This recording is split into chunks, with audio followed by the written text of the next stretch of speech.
your team tends to be very guard heavy, but today it was your bigs that really shined. Can you just speak to what Eli, Dave, and Matoush really were able to do, especially in Jakob's absence? Yeah, starting with Eli, especially in the second half, and even he started to wield his way in the first half, finishing. And I thought it's an area where he's kind of struggled with throughout the season, but tonight he was able to have patience. His offensive rebounds were huge, and then he stepped up to the line and made his free throws. He's been I don't quite off the top of my head know what he's shooting percentage-wise, but I get to watch him every day, and he's putting forth the energy and effort when it comes to trying to be a better free throw shooter. And tonight it was on display. But I think overall he had a lot of balance in his game. I told him he grabbed, only rebounds he wanted to grab was offensively though, but we'll work on that. But even defensively, he made some early mistakes, but he was able to battle through, and he just gave us unbelievable juice and really dominated and really set a tone in the paint. And then Matoush, just building off of his performance at Dayton, confident. He did a great job of getting out in transition, really getting downhill. We ran a lot of sets towards him because he was making good plays, and you kind of seen, the balance of his skill set, right? And in a lot of ways, man, it's always been a confidence thing with Matoush, even since he arrived his freshman year. If you can get him to really believe in himself and understand what he's truly capable of, he can start to put together performances like he did tonight. And not only did I think he was good offensively, I thought defensively he was on time. He challenged guys, and he really got after it and rebounded well too.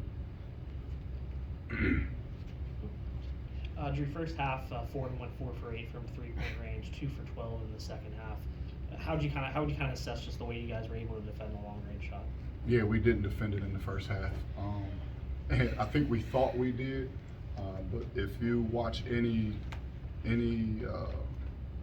film on Jackie Johnson, you better pick him up from the parking lot, because what they thought was good defense, it wasn't truly good defense, and he likes those shots, and he took them and he made them. I just didn't think early on we had enough juice. I thought we played with a temperament that was almost sad. And I was just kept imploring the team that we got to be able to turn it up. Our guards did with their ball pressure, and I think that was key. I think just continuing to make them work and get the ball up the court, continuing to be agitators, getting passing lanes. We forced 18 turnovers tonight, and then I thought overall, especially in pick and roll situations, we started defending against the three a lot better. Drew, Dave mentioned that you really mentioned that imploring. Just what was it in that moment that made you decide that was the time to implore, and what did you like about that response that came from that imploring? Just understanding my team. Just understanding my team. Even in walkthrough this morning, I didn't really have a great vibe. And sometimes you don't want to judge every practice and every walkthrough. Is that how the game is going to turn out? But I didn't think we had, for some reason, we couldn't just turn it up. I knew we had energy. I felt like we weren't fatigued.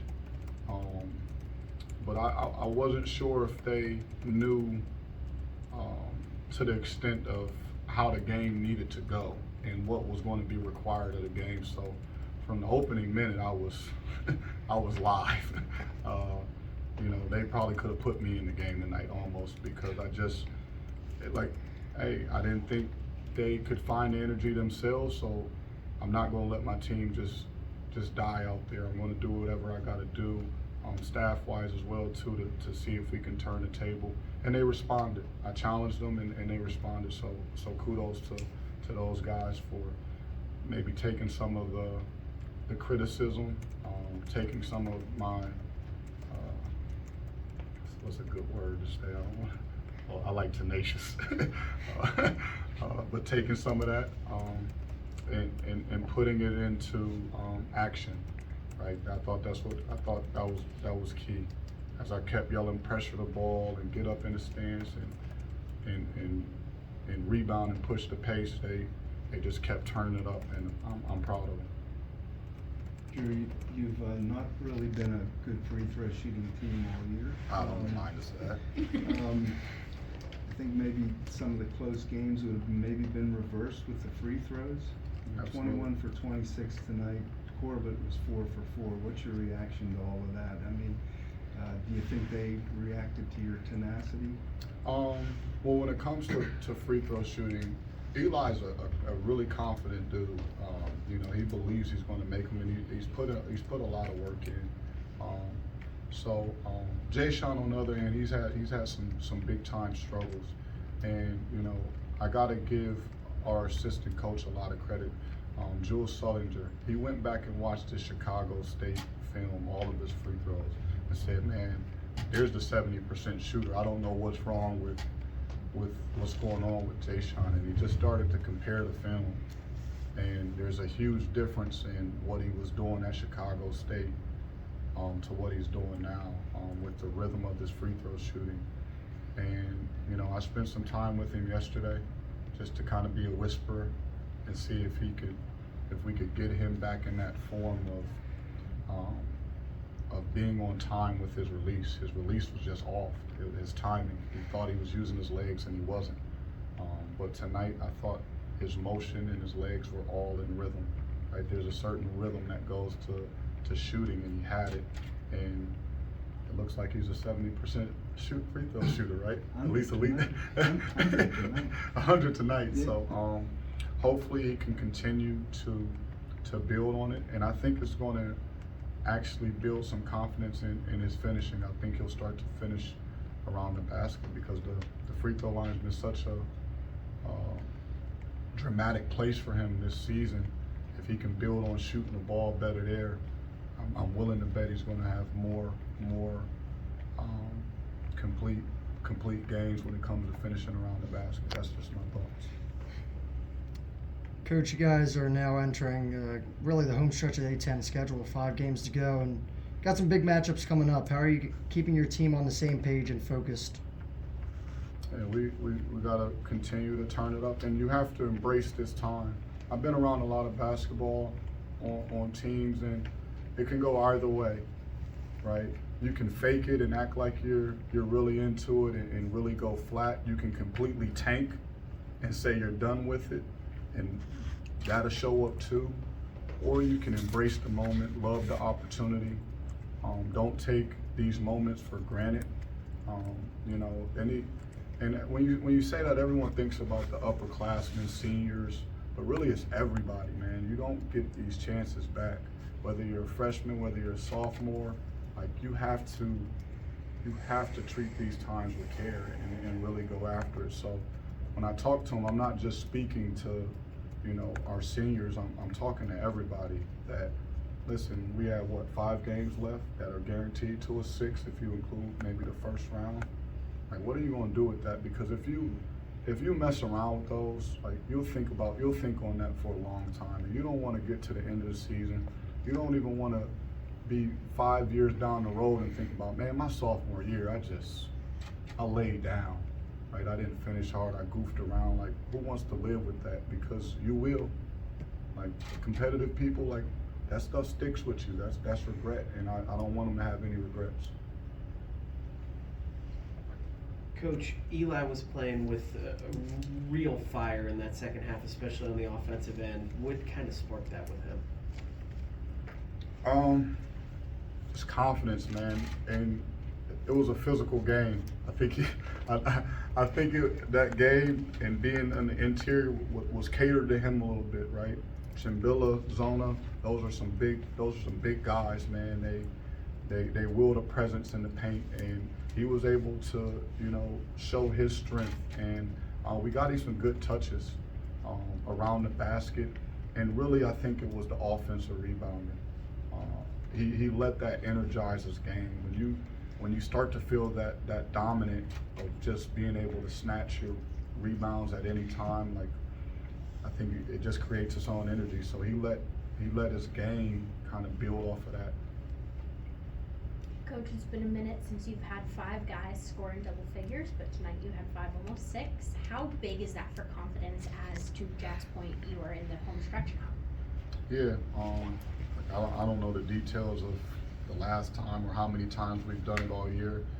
I just appreciate our guys being able to step up in certain moments and having that confidence and the ability to step in and make plays, create plays for others like Matoush. He wasn't in double figures tonight with only 7 points, but he had 7 assists. We might as well put him in double figures with the baskets that he was in charge of, because he had his thumbprint on a whole lot of plays.